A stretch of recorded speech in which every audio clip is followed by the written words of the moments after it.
Our reading, 1 Peter 2:11-12. Please read along with me. Our text, 1 Peter chapter 2:11-12. Beloved, I urge you as sojourners and exiles to abstain from the passions of the flesh, which wage war against your soul.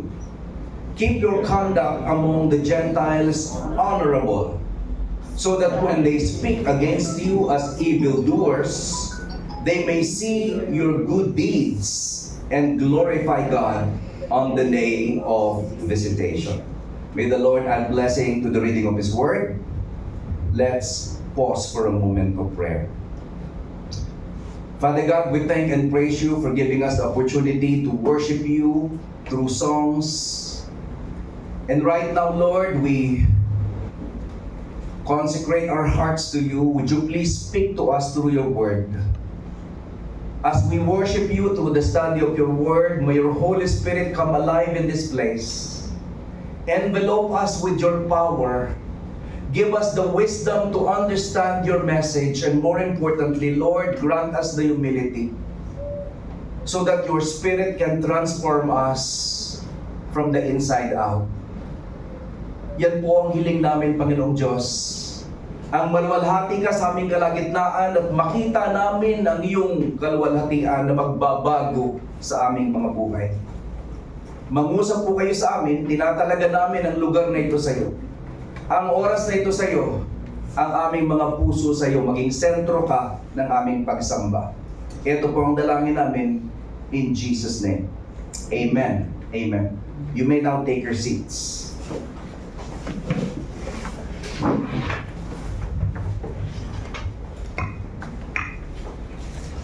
So a blessed day to all of you once again. Today we are continuing our sermon series based on 1 Peter with the series titled Christ-Centeredness Under Pressure. Please note, we are still following our annual theme, yung ating tema sa buong taon, Christ at the Center. And our message for today is titled, Living Godly Lives in an Unbelieving World. Paano ba tayo mabubuhay bilang mga taong banal sa kalagitnaan ng mundong kumukontra sa kaluwalhatian ng ating Panginoon? How can we live godly lives in an unbelieving world? This is an exposition of 1 Peter 2:11-12, a segment of the letter wherein believers are called to live godly lives in the context of an increasingly secular and ungodly world.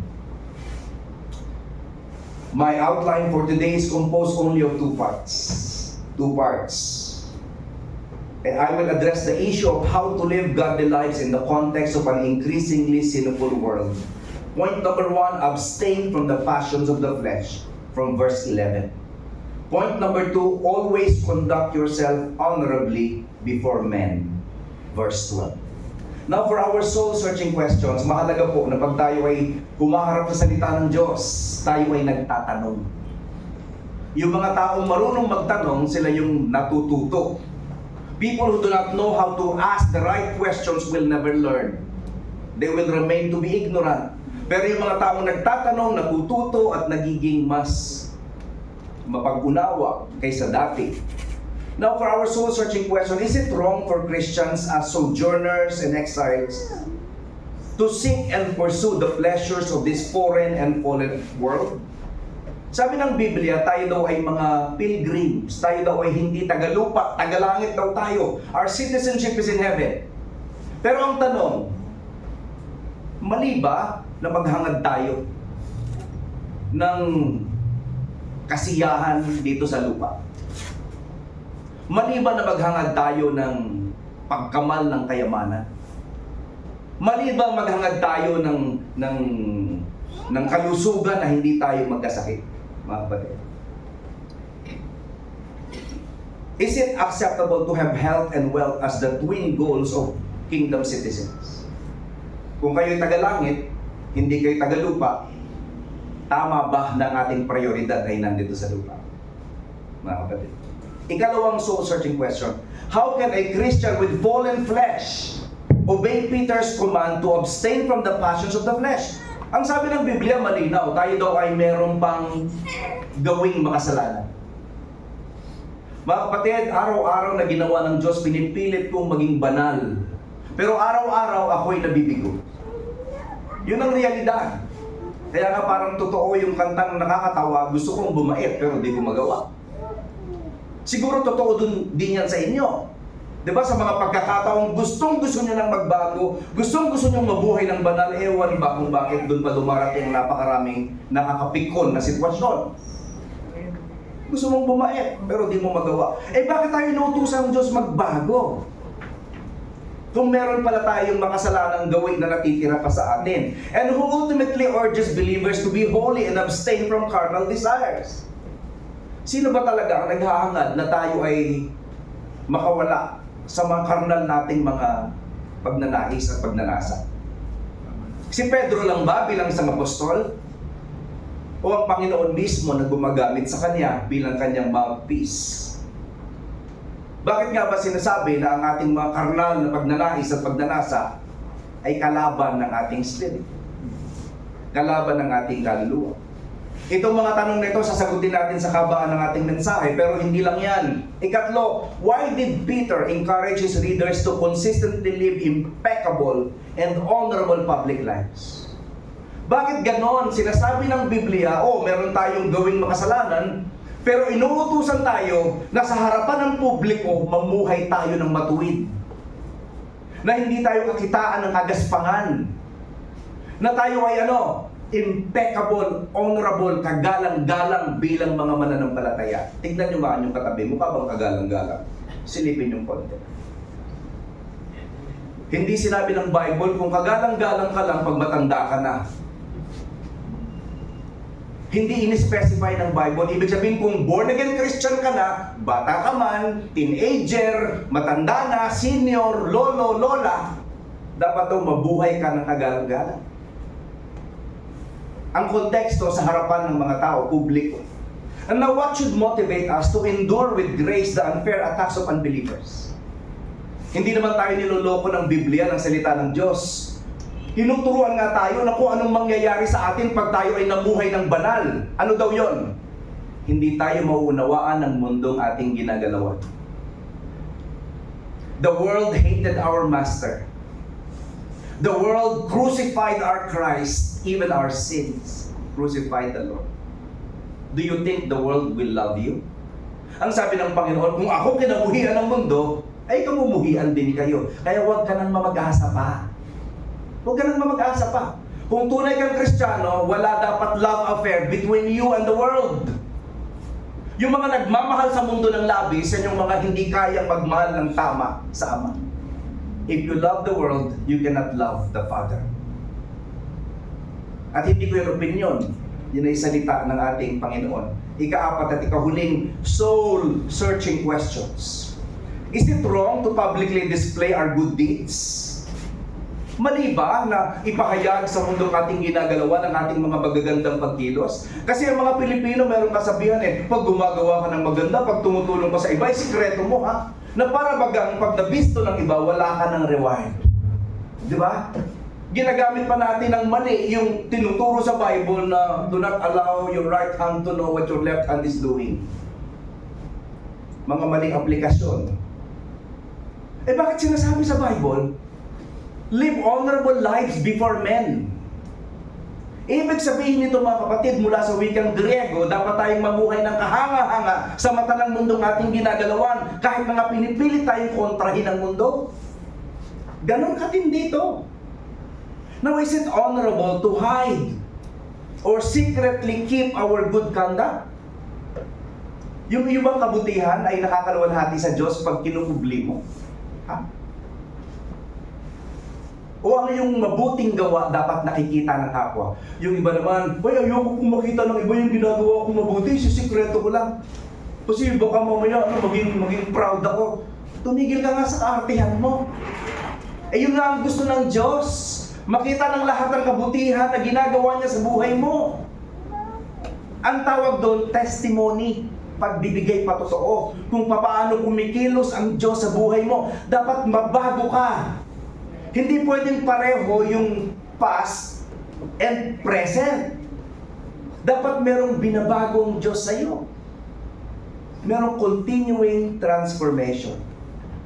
Mga kapatid, in the previous verses, sa chapter 2, verses 1 to 3, Peter gets into practical Christian ethics. Mga practical na bagay ang tinalakay niya dito. At ang hiling niya sa mga mambabasa niya is to rid themselves of bad conduct, instead crave the pure spiritual milk of God's Word. Kung gusto mong malabanan yung mga masama mong ugali, ang sabi ng Bible,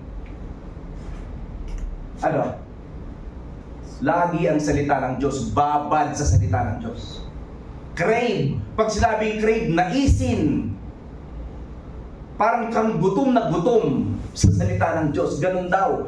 Pag ganun ang attitude mo, kaya mong labanan yung bad conduct, yung mga masasama mong ugali. Sino kaya dito may mga natitira pang masamang ugali? Ha? Sino? Walang gusto umamin? Ako meron pa. May mga araw na marami pa. Natitiyak ko kayo meron din. Pero parang ang hirap aminin, ano? Diba? Ang hirap aminin na masamang ugali ko, pastor actually. Pinipilit kong maging mabuti pero may mga pagkakataon na pipikon na sa anak ko kahit hindi naman dapat. Pinipilit kong maging mabuti kaya lang talaga pag nakikita ko yung talsik ng toothpaste dun sa salamin sa banyo, nainis talaga ako sa mister ko Diba? Napipikon talaga ako sa mga anak ko pag hindi na kayang ilagay yung mga hinubad nilang damit dun sa tamang lalagyan. Anong akala nyo? Nakatira kayo sa hotel? May tagapulot ng inyong damit? Ba? Gusto mo na maging mabait pero ang dami mga paghamon sa buhay, hindi ba? Kaya totoo yun, gusto mong bumait pero di mo magawa, pero meron daw paraan. Para ma-overcome mo yung mga pangit na ugali. Ano yun? Babad sa salita ng Diyos. Crave the pure spiritual milk of God's Word. Now, in those preceding verses, Peter used two important illustrations. Meron siyang ginawang mga ilustrasyon dito. Ano yon? Para daw magbago ang ating mga buhay, kinakailangan daw hubarin natin yung ating dating pagkatao.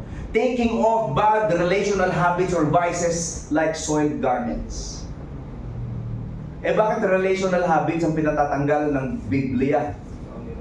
Kasi ang kalooban ng iyong pagkatao, nakikita ang ebidensya niyan kung paano mo tinatrato ang iba, ang kapwa. Mga kapatid. So lumulutang yung mga sikreto mong mga pangit na ugali sa loob ng iyong relasyon.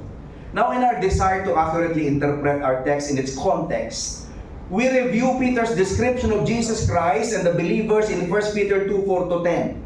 Ito yung mga naunang mga talata where the apostle described Christ to be, number 1, a living stone, rejected by men, but chosen and precious to God, verse 4.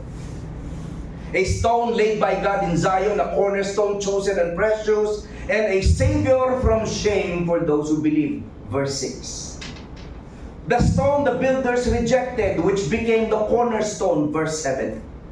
A stone of stumbling and a rock of offense, verse 8. Called us out of darkness into His marvelous light, verse 9. Kung mapapansin nyo, Christ-centered si Peter. Parang GCF Pampanga lang, Christ-centeredness, yung desire. Si Kristo, lahat si Kristo. Pero sino daw ba si Kristo? Si Kristo ang Panginoon na pumunta sa kanyang mga nilikhang tao pero siya in-reject. The stone the builders rejected. Hanggang ngayon, hindi pa kinikilala ng Israel ang tunay niyang Mesiyas. At maging ang mundong ating ginagalawan, nagpapatuloy sa pag-reject kay Kristo bilang Panginoon at tagapagligtas. Pero hindi binabago ng reaksyon ng mga tao ang katotohanan kung sino siya. Siya ang nag-iisang Kristo, ang nag-iisang Panginoon, ang Mesiyas nating tagapagligtas. Siya si Jesus. Pero pag nakilala mo kung sino si Jesus, ito yung matindi, mga kapatid. Makinig kayo maigi. Pag tunay mong nakilala si Jesus, ang epekto nito sa buhay mo, pagbabago. Ang tawag ng Bible doon, metamorpho, sa wikang Griego. Diyan hinugot ng English word metamorphosis. Ibig sabihin, transformation. Yung nangyayari pag yung caterpillar pumasok sa, ano na nga ba yun? Yung pupa, no? Oo, sige nga, kukun na lang ang tawag natin. Oo. Pagkatapos, nagiging paru-paro pag tagal, lumalabas. Ang tawag doon, metamorphosis or transformation. Yung word na yun ay galing sa Bible, metamorpho in Greek. Yun daw ang bunga, pag nakilala mo si Jesus, may pagbabago. Ang totoo niyan, kung nakilala niyo ako dati bago ako maging born again, baka hindi kayo maniwalang magiging pastor ako. Kasi napakasama akong tao. Minsan nga, pag napapatitig ako ng malalim sa salamin, naluluwalhati ko ang Diyos kasi ang layo na ng pinagdalahan niya sa akin. Parang hindi na ako kamukha nung dati kong anyo. Now, the truths about Christ, the truths about who Christ is, transform believers. Pag nalaman mo mga katotohanan tungkol kay Kristo, nagbubunga ito ng pagbabago sa buhay mo. Ngayon, pag hindi nagbunga ng pagbabago, ang katotohanan tungkol kay Kristo, anong ibig sabihin nun? Hindi ka tunay na born again. Hindi. Please don't get me wrong. Ang kaligtasan natin ay sa pamamagitan lang ng pananampalataya. Walang halong gawa. Pero yung gawa, nagiging bunga ng tunay na kaligtasan. Yun ang realidad. Hindi ka iniligtas ng mabuti mong gawa, pero nagiging natural na outcome, nagiging natural na bunga ng kaligtasan mo yung pagbabago sa buhay mo. To the point na pag walang nangyayaring pagbabago, malaking duda sa pagkakristyano mo.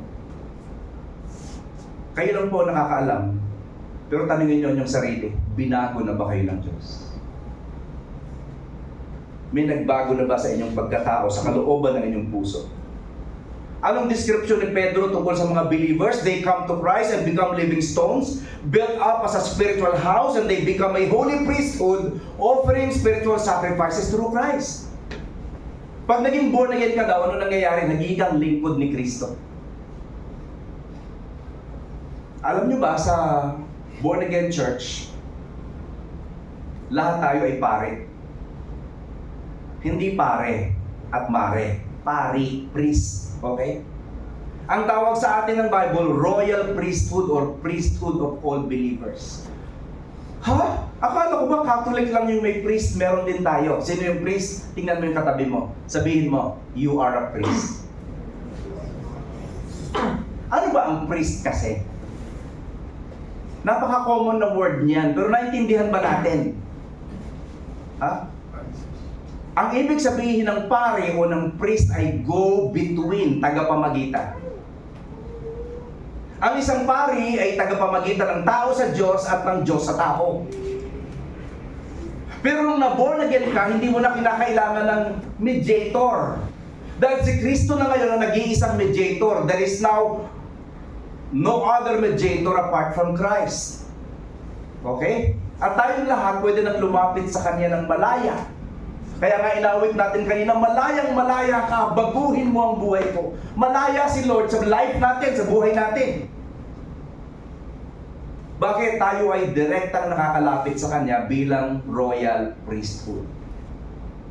Ikaw ay priestess, ikaw ay priest. Malayang nakakalapit sa iyong Panginoon, hindi katulad nung araw na pag mali ang pagkakakatay mo ng tupa, pwede mong ikamatay pag pumasok ka sa Holy of Holies. Sa ating panahon, si Kristo na ang nagdala ng lahat ng mga paghihirap, lahat ng bayad ng ating kasalanan para tayo ay hindi na husgahan, mga kapatid. Yun ang kaluwalhatian ng Ebanghelyo ng Diyos. Ang kaligtasang hatid ni Kristo na binibigay sa atin ng libre. Biyaya ng Diyos, tinatanggap lang ng may pananampalataya. Ang sabi ni Pedro sa verse 10, formerly you were not a people, but God made you His people. Oops, nakakatakot naman ito. Baka mahulog ang laptop. Yan. But you need to ask yourself, are you growing in your personal holiness? Kayo ba'y lumalago sa inyong personal na kabanalan? Gaano kayo kadalas magalit sa buong maghapon?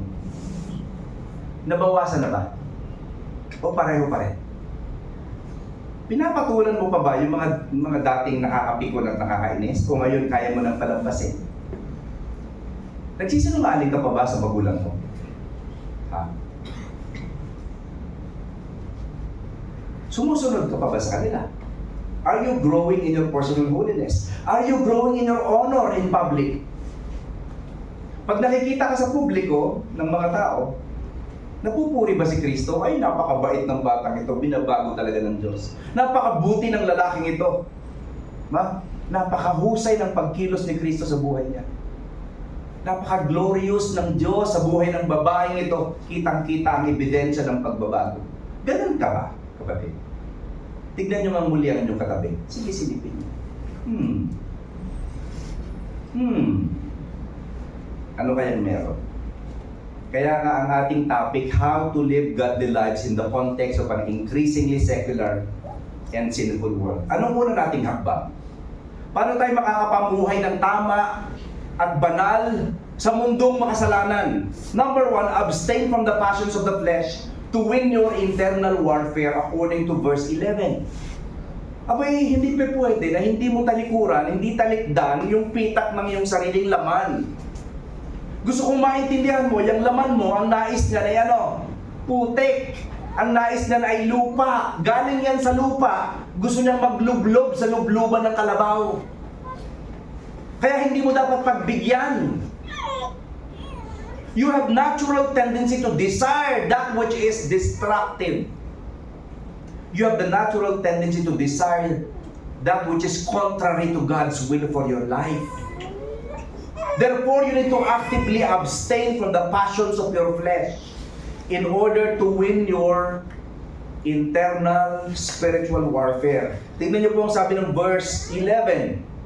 Beloved, I urge you as sojourners and exiles to abstain. Yun po ang emphatic verb dyan, ha? Abstain from the passions of the flesh which wage war against your soul. Mga kapatid, kinakailangan daw talikuran yung pitak ng laman. Bakit? Winawasak daw at nakikipagdigma daw ng ang pitak ng iyong laman sa iyong sariling kaluluwa. So ang lahat ng mga mabubuting ibinubunga ng Ebanghelyo sa buhay mo, nawawasak ng pitak ng laman mo pag pinapagbigyan mo siya. Alam niyo mga kapatid, ako ay walang tiwala sa sarili ko. Yun ang dahilan kung bakit hindi ako nagka-counseling ng mga babae sa opisina nang ako lang mag-isa. Yun ang dahilan kung bakit hindi ako nagsasakay ng babae sa kotse ko, lalo pag wala ang misis ko. Kasi wala akong tiwala sa sarili ko. Wala akong ilusyon na ako ay banal at hindi na ako kayang saktan ng tukso. I am not impervious to temptation. Ang sabi nga ng mga matatanda, kahoy man na nababad sa tubig, idarang sa apoy, magdirikit at magdirikit din. Ibig sabihin, kahit basang-basa yung kahoy, pag nalagay mo sa silab ng apoy, masusunog din yun.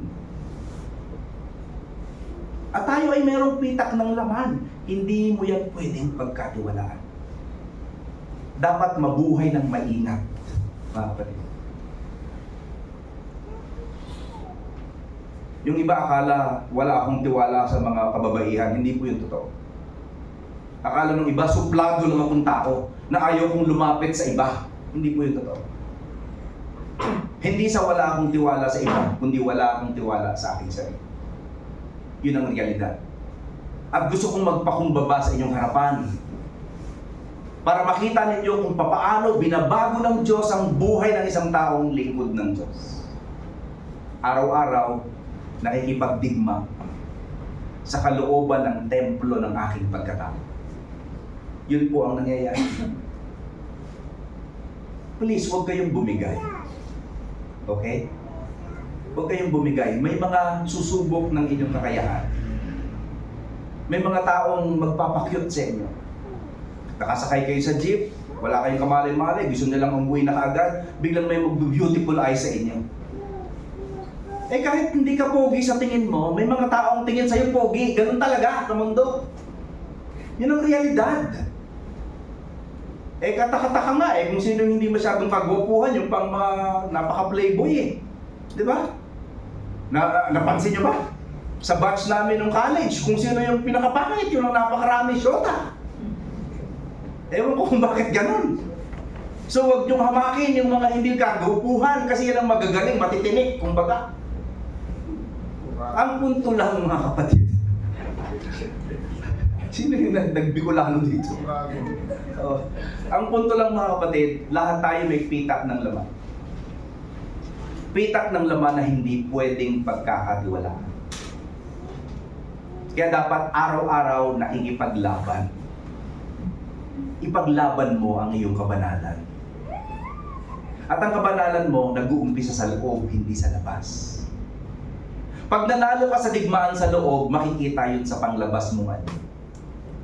Pero yung nagpapanggap ka sa panlabas, samantalang bigo ka naman sa digmaan mo sa loob, ang tawag sa'yo, hipokrito. Hypocrites sa wikang Griego. Sa Pilipino ang tawag, orokan. Okay? Plastic. Huwag kang mag-uumpisa sa labas, dapat sa loob. Paano ba tayo mananagumpay sa internal warfare na yan? Una, appreciate that you are beloved and urge to heed God's word. Dapat ma-appreciate mo muna na ikaw ay mahal ng Diyos. Kung mahal ka ng Diyos, hindi ka niya pababayaan, hindi ka niya iiwan, lagi ka niyang igagay. At gusto ko din malaman mo na ikaw ay inuutusan ng Diyos na magpasakop sa kanyang salita. Kaya ang sabi doon sa 1 Peter 2:11, first part, Beloved, I urge you. Beloved, I urge you. Yung urge ay isang napakapuwersang salita. Ibig sabihin, hindi yan basta nakikiusap, inuutusan ka. I urge you. Yung utos na may halong pagmamakaawa. Yan ang ibig sabihin ng salitang urge sa wikang Griego. Now, the statement, Beloved, I urge you, indicates a shift from the identity of God's people to the resulting responsibility toward their unbelieving world. Tinalakay kung anong identity ng mga believers, royal priesthood, living stones, declaring the excellencies of God. Pero dito, nag-iba yung style ng pagtuturo ni Peter. Nagbigay siya ng bagong hudyat na mula doon sa identity niyo, dapat magtungo doon sa responsibility ninyo sa inyong mundong ginagalawan. At ang responsibilidad natin sa ating mundong ginagalawan, nag-uumpisa sa loob. Now, previously, Peter explained their identities as chosen people. Now, he refers to the recipients or the readers as sojourners and exiles. Kayo ay mga pilgrims.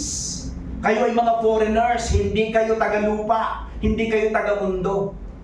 Taga-langit kayo. Now, these identity terminologies remind his readers that they are pilgrims in their contemporary society.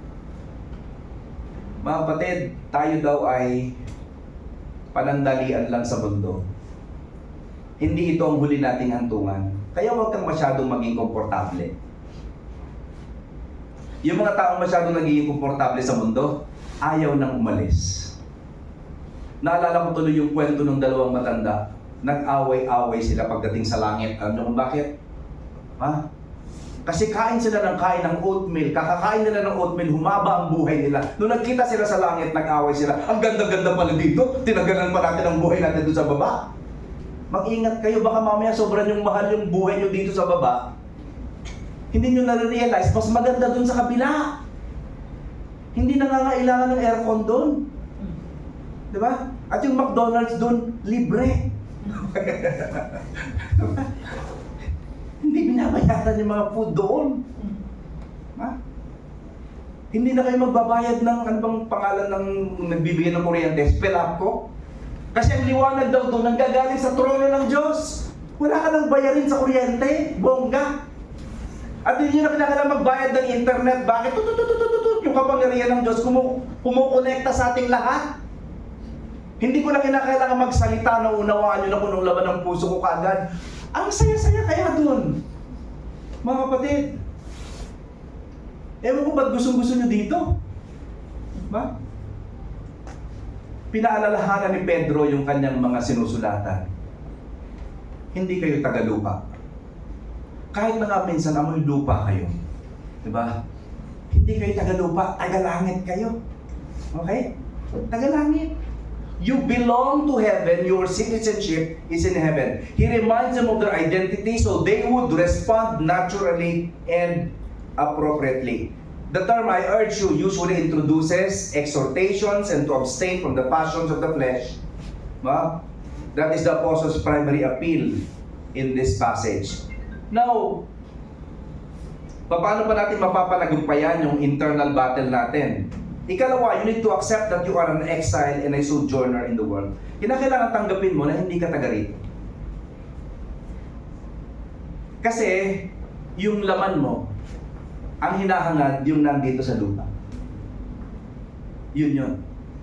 Ngayon kung ikaw ay maniniwala, mananampalataya na hindi ka taga rito, ang hahangarin mo ay taga bagay sa langit. Ba? Kaya nga ang nais ni Kristo, seek first His kingdom and His righteousness. Bakit ganon? Binabago ng katuruan ni Jesus kung ano yung appetite mo, yung nais mo. Seek first His kingdom and His righteousness. Ano daw mangyayari pag ginawa mo yon? All these things shall be added unto you. Pag tama na kasi yung pananaw at prioridad mo, hindi pagkakait sa'yo ng Diyos kung anong kailangan mo. Ano akala mo sa Ama? Maibigin siyang Ama, mabuti siyang Ama, handa niyang ibigay kung anong pangangailangan mo. Pero unahin mo muna yung mga tamang unahin. Ano yun? Ang kaharian ng Diyos. You need to adopt and live out your kingdom citizenship. Abide by your kingdom declarations. Ano ba yung ating kingdom declarations? At this point, meron tayong exercise. Lalabas sa inyong screen yung mga declarations, babasahin natin ng malakas at sabay-sabay. Ito ang declaration natin bilang mga born-again Christians. Number 1, we worship Heaven's King. Number 2, we obey Heaven's laws. Number 3, we serve Heaven's agenda. Number 4, we proclaim Heaven's message. And number 5, we seek Heaven's reward. These are our declarations. Bakit? Tagalangit tayo, hindi tagalupa. Ang sinasamba natin ang hari ng langit. Ang sinusunod natin ay ang batas ng langit. Ang isinusulong natin ay ang agenda ng kalangitan. Ang pinoproklema natin ay ang ebanghelyo ng langit. At ang hinahangad natin ay ang reward mula sa Ama natin sa langit. Yan ang karakteristik ng isang born-again Christian. Ang tanong, ganyan ka ba? Kapatid, ito ba ang ninanais mo? Now, exiles naturally have no rights in the land where they live. They are sojourners and are only temporary residents. Pag kayo exile, pag kayo ay foreigner, wala kayong karapatan dun sa bayan. Sa loob ng mahabang panahon, mga foreigners yung mga pamilya ko sa Amerika. Until nabigyan sila ng green card. Naging silang citizen. Pero kung hindi sila citizen, wala silang karapatan. Hindi sila pwedeng bumoto. Hindi sila pwedeng bumili ng property at magmay-ari. Kasi hindi sila citizen ng bayan. Tayo daw ay hindi citizen ng mundo. Ang citizenship daw natin ay nasa kingdom. So huwag kang bumili ng bumili dito. Okay? Huwag kang bumili ng bumili dito. Ipadala mo ahead yung yung offering mo in heaven. Huwag ka masyadong mag-focus dito sa lupa. Yung buong oras mo, mas marami sa pag-iipon ng pera, paghahangad ng iyong sariling ambisyon. Teka muna, nakasunod ba yung ambisyon mo sa kalooban ng Diyos para sa buhay mo? Dapat tinatanong yun, mga kapatid. Dapat tinatanong. Kasi nga exiles tayo, sojourners. Temporary lang ang buhay. Ang sabi ng Biblia, 80 years if you have the strength. Dito sa Pilipinas, meron nakakaabot ng 100. Pag nakaabot ka ng 100, binibigyan daw ni Gob ng magkano? 1M. Ha? 1 million. 100,000. Ha? 100,000 kay Gob. Ay, rips. Ay, sorry po. Ang pagkaalam ko, 1 million daw ang bibigay. Saan ba yung 1 million? Sa Japan? Ha? Baka hindi sa Pilipinas. So 100,000 daw pa lang ibibigay. Abay, sa tingin nyo, saan nyo gagastusin yung 100,000 nyo pag kayo ay 100 years old na? Ha? Mga kapatid, saan? Sa salompas, sa katingko, at saka sa oil of wintergreen. Ha? So may pagkakagastusan na yung 100,000, ano? Nakalaan na yun. Baka hindi na nga nung kakayanin yung magpa-check up sa doktor. Ang punto lang, huwag nating mahalin ng todo itong mundong itong ating ginagalawan na hindi tayo taga rito. Peter reminded his recipients that the world is not their home. They are just passing through. Heaven is their true home as citizens of the kingdom of God. Sabihin mo nga sa katabi mo, heaven is your home. Heaven is your home. Amen. Believe that with all of your heart. Ang sabi ni Dr. Thomas Constable, isang tanyag na scholar, sabi niya, the knowledge that they do not belong to the world, talking about the recipients or the readers, does not lead to withdrawal, but to their taking their standards of behavior, not from the culture in which they live, but from their home culture of heaven, so that their life always fits the place they are headed to, rather than their temporary lodging in this world. Ang sabi ng scholar na ito, kung naintindihan mo na hindi ka tagalupa, ang magde-define ng ugali mo sa kasalukuyan ay yung patutunguhan mo, hindi yung panandalian mong kinalalagyan. Kaya huwag tayong kumilos na para tayong tagalupa. Panandalian lang ito.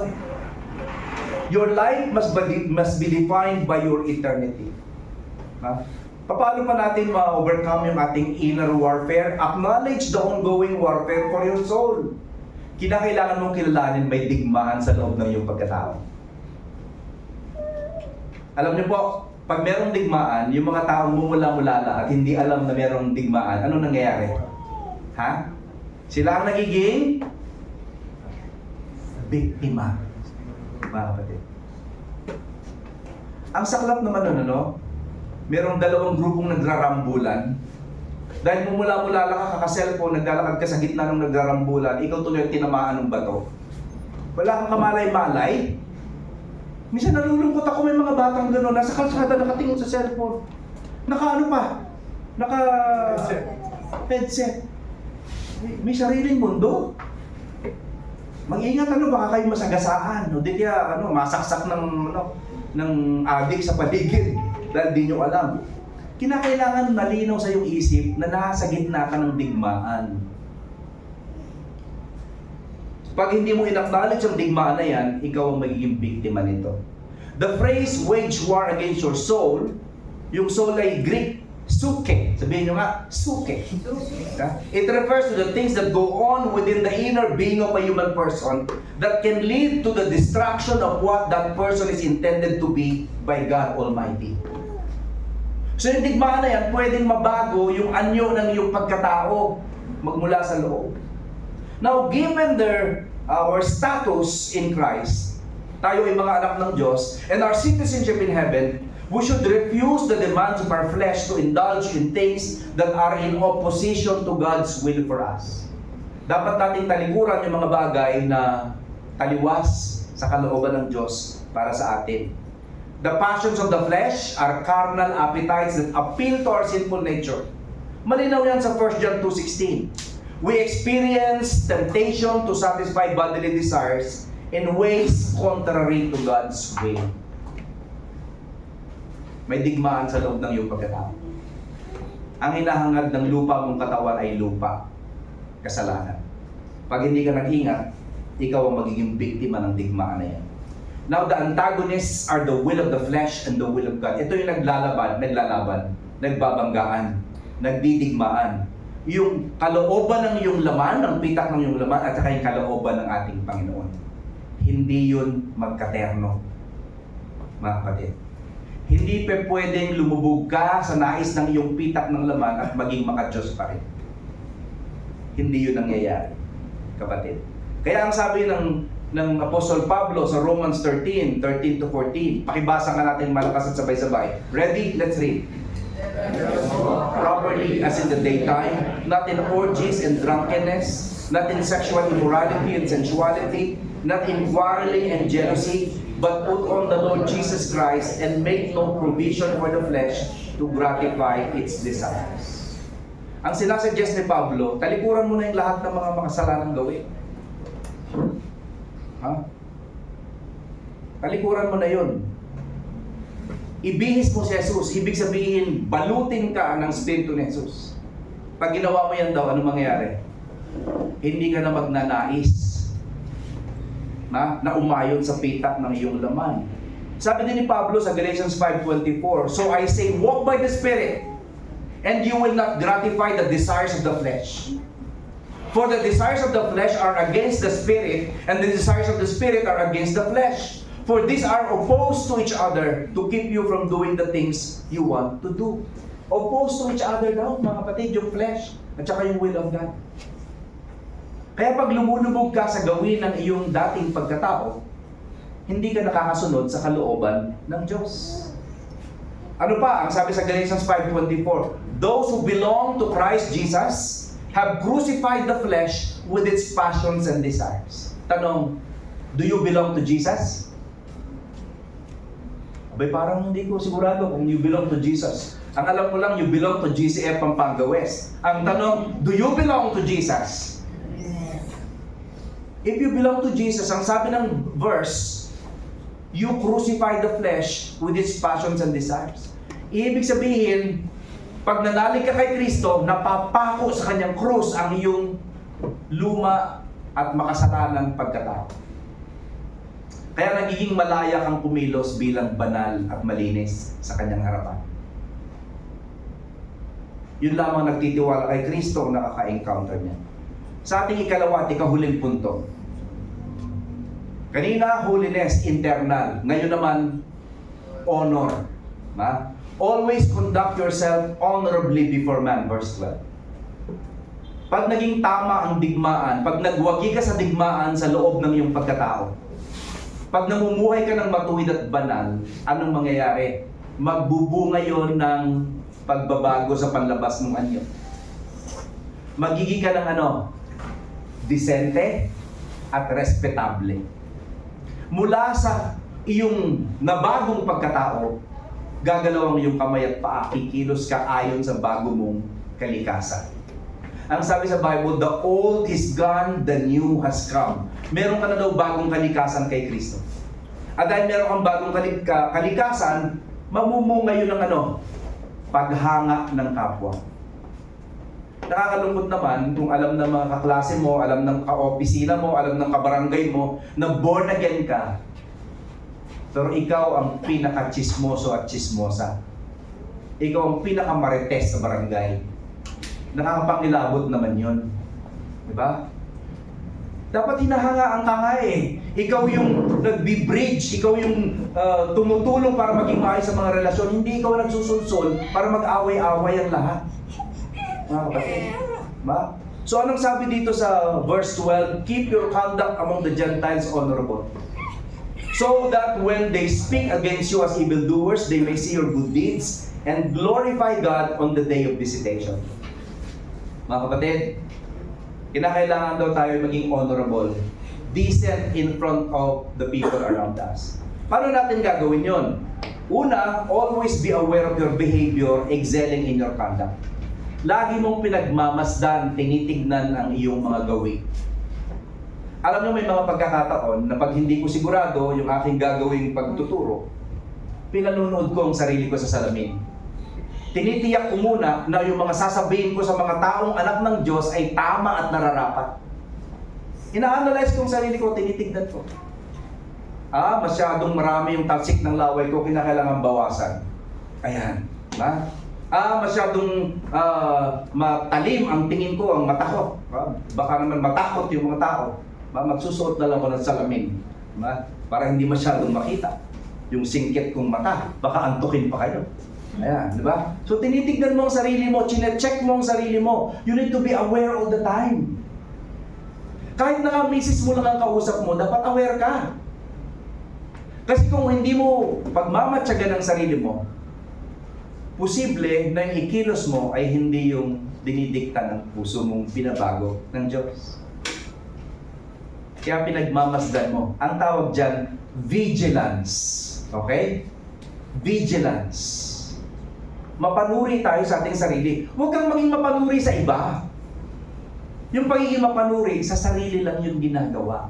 Huwag mong husgahan ng iba. Ang husgahan mo sino? Sarili mo. Para matulungan mo ang sarili mong kumilos ng tama. Tingnan nyo ang sabi sa first part ng verse 12, keep your conduct among the Gentiles honorable. Yung Gentiles dyan, ibig sabihin mga unbelievers. Meron ba kayong mga kakilala, kamag-anak, kasama sa buhay ng mga hindi pa Kristiyano? Mamuhay daw kayo ng tama, sa ganung paraan, hinahangaan nila kayo. Ay bakit ganoon ang gusto ng Bible? Kasi kung hinahangaan kayo bilang mga born again, ang mensahe ng Ebanghelyo, madali nilang matatanggap. Ngayon kung kayo'y popular na napakahilig ninyo na yung mag-Sharon, hindi pa tapos ang kainan, meron na kayong sandobag at kinukuha nyo na yung ulo ng lechon. Diba? At inuuwi nyo na yung lahat ng mga kaldereta, etc. Pati mga chicharon. Kilalang kilala ka sa pag-Sharon. Diba? Paano ngayon pag ikaw nag-evangelize? Iisipin nila, hindi ka naman kapanipaniwala masiba ka Diba? Kilala kita, ikaw yung lasinggero tuwing Biyernes. Susuray-suray ka nga naglalakad sa harap ng bahay namin, tapos ngayon tuturuan mo ako tungkol kay Kristo? Kilala kita. Hindi lang yung asawa mo ang kinakasama mo, marami pang iba. Tapos ngayon tuturuan mo ako tungkol sa kabanalan? Ano ka? Nakikita nyo ba na hindi magiging kapanipaniwala ang Ebanghelyo kung hindi tayo namumuhay ng tama? Mga kapatid, kaya nga ang hangat ng Diyos, mamuhay tayo ng tama, mag-excel tayo. Inner holiness, brothers and sisters, is the basis of outward honorableness. Ang tunay na pinakakagalang-galang na tao ay yung mga taong sa loob pa lang nagtagumpay na sa digmaan ng kabanalan. Abstinence from the carnal desires enables Christians to be at peace in their inner being, empowering them to excel in their conduct before others. Believers are to have their inner selves under control so that their outer lives would be honoring to God. Pag kontrolado mo yung iyong panloob, yung digmaan ng para sa kabanalan sa loob, magiging kagalang-galang ka sa panlabas na anyo mo at karespeto at kapanipaniwala ang Ebanghelyong mensahe mo. Yun ang mangyayari, yan ang idudulot niyan sa buhay mo. We must conduct ourselves with such honor among non-Christians that though they slander us as evildoers, they may witness our good deeds and glorify the Lord on the day of His coming. Anong sinasabi ni Pedro dito? Kahit na nga kinukontra ka pa ng mga hindi mananampalataya, kinakantsawan ka, born against. Kahit na daw ikaw ay kinakantsawan, niloloko, sinisiraan, ini-slander, pag nakita daw ng mga tao yung mabuti mong gawa, anong ibubunga nito? Maluluwalhati daw ang Panginoon sa kanyang muling pagbabalik. Ibig sabihin, posible pa nga na yung mga unbelievers na nakakita sa'yo, kahit inaapi ka nila, mabait ka pa rin, anong mangyari? Makukonvert sila. Maisip na, teka muna, bakit hindi nagagalit itong taong to? Kanina pa siya ginagalit. Siguro totoo yung Diyos niya. Siguro totoo yung Diyos niya. Kilala ko itong babaeng ito, kaklase ko ito nung high school. Daldaki na ito. Apat ang naging boyfriend ito nung high school, lahat crush ko. Galit sa'yo, pero nakita niya yung pagbabago sa buhay mo. Siguro totoo ang Diyos. Totoo ang Diyos. Mga kapatid, tayo ay mga aklat. Hinuhusgahan tayo ng tao na nakakakita sa atin. Pero itong mas masaklap. Hinuhusgahan din ng mundo ang ating ebanghelyo. Depende sa nakikita nila sa atin. Kaya nga, paano tayo magwawagi dun sa honor issue, panglabas na anyo, acceptably endure verbal opposition from the outside. Kapatid, i-expect mo na pag born again ka, i-criticize ka. Hindi ka maunawaan ng ibang mga relihiyon. Ang tingin sa'yo ng Katoliko, nasisiraan ng bait. Okay? May pataas-taas mo ng kamay. Ang tingin sa'yo ng Iglesia ni Cristo ay walang kaligtasan. Nasa labas ka ng kawan nila. Yun ang kanilang tinuturo. Natural, anong gagawin nila? I-criticize ka nila. Lalo na pag nagkamali ka, bakit? Pag ganyan-ganyan, born again ka pa. Pikon ka pala. Nahuli ka nila na bumigay sa tukso. Nagkulang, anong gagawin? Lalo ka pang aasarin. Pero asahan na natin yun, bakit yun daw talaga ang gagawin ng mundo sa atin bilang mga Kristiyano. Now, part of the sufferings Peter's original readers were experiencing was due to the slander from unbelieving Gentiles. Ito actually isa sa mga pagdurusa natin. Ano yun? Yung paghusga ng mundong ating ginagalaw. Huwag na kayong mag-expect na mamahalin kayo ng mundo. Hindi. Wawasakin tayo ng mundo. Now, Peter commands his readers to keep their conduct excellent among unsaved neighbors who are persecuting them, so that when they slander them as evildoers, they would witness their good works. Nakikita ba ng mga kapitbahay ninyo yung inyong mga mabuting gawa? Pag nagwawalis ba kayo ng inyong bakuran, itinatapon nyo ba yung mga winalis ninyo sa bakod ng kapitbahay? O baka naman winawalis nyo maski yung bakuran nila? Ayan. At nakikita nila kayo, nagtataka sila, bakit kaya bait-bait ng kapitbahay na yun? One time, gulatin mo. Sabihin mo, born again kasi ako. Okay? Kaya ganon. Kaya ako may daladalang tintad dito sa'yo, binibigyan kitang ulam. Hindi dahil sa type kita. Binabago lang kasi ako ng Diyos at gusto kong makipagkapwa. Ganon yun.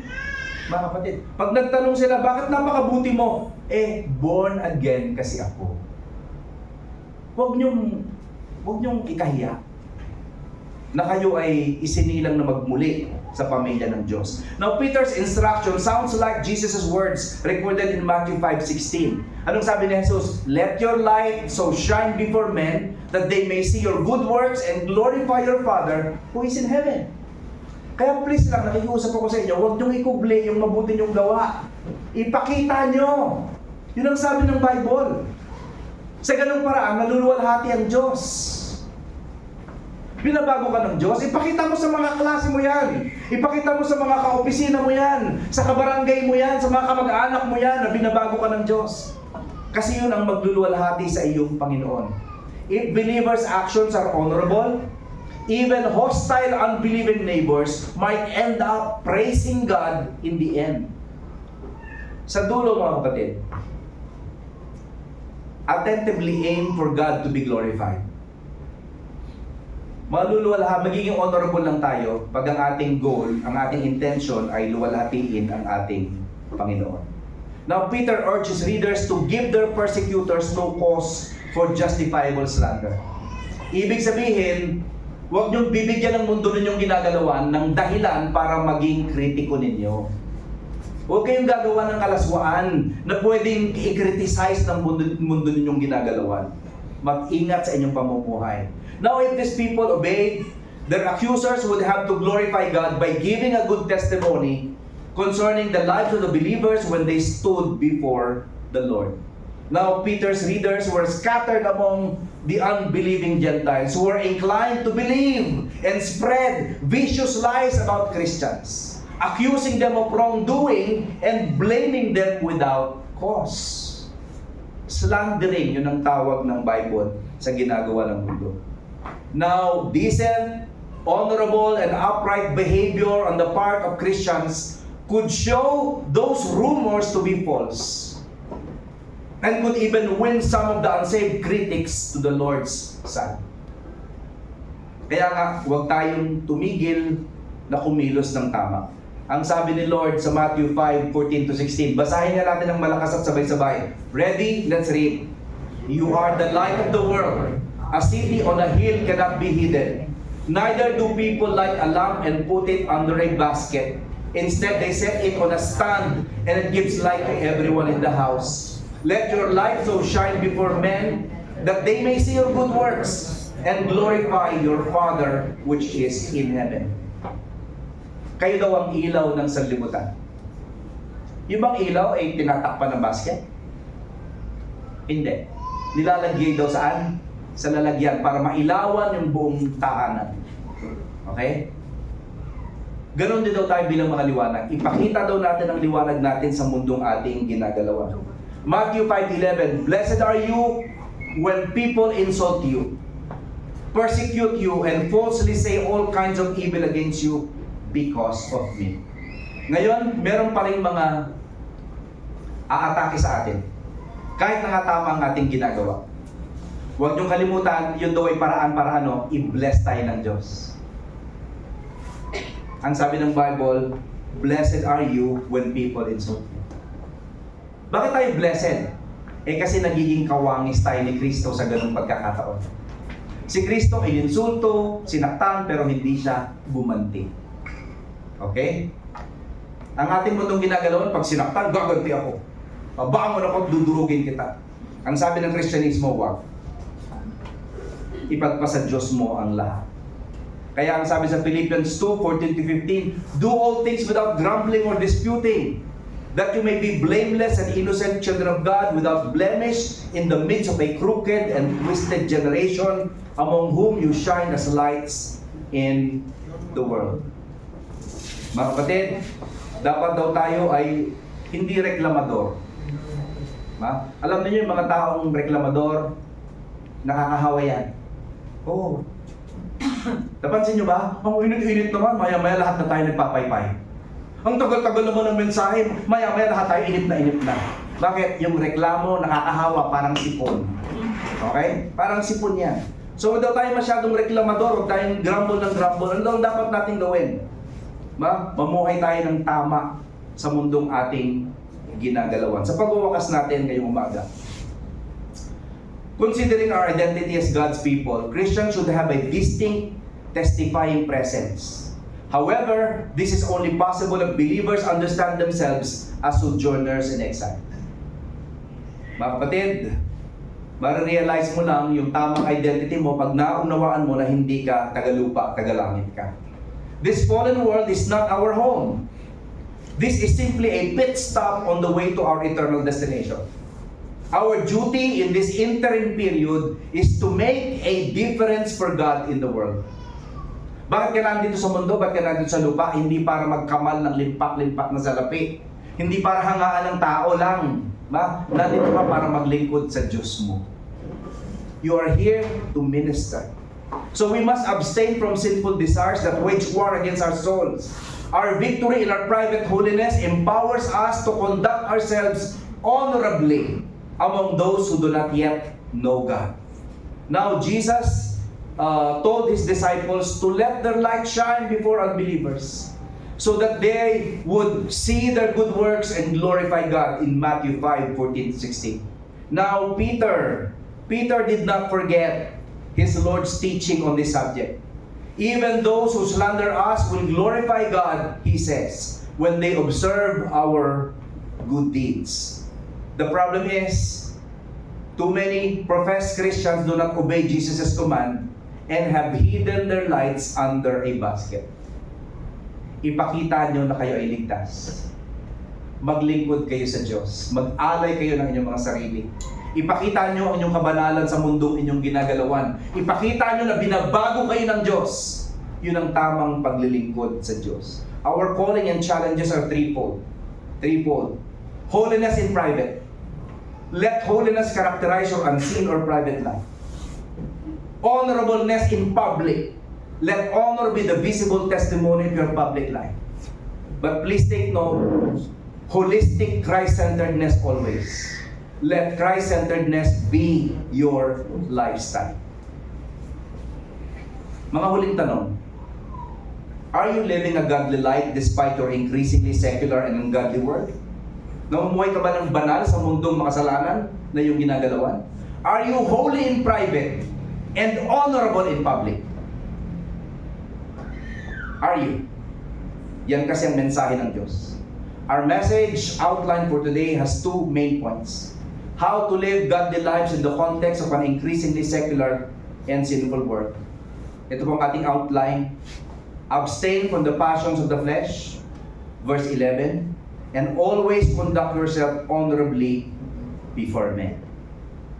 Here, at GCF Pampanga, we are in the ministry of knowing Christ deeply and making Him known widely. Let's pray. Father God, thank you for this opportunity to grow in our understanding of the gospel. Salamat sa pagkakataong mas lalo pang lumago ang aming pagkakaunawa sa aming pananampalataya. Tulungan mo kami maging banal sa kalooban namin at kagalang-galang sa panglabas naming anyo. Mag-umpisa ka sa iyong ginawa sa amin, Panginoon. Salamat sa iyong pangako that you who began the good work in us will put it unto completion until the day of Christ Jesus. Lord, we have hope that you will continue to change and transform us. Would you please change us so that we can bring honor and glory to you alone. Thank you so much, Lord. We bless you, we honor you, we worship you. In Jesus' name we pray. Amen. Amen. Amen.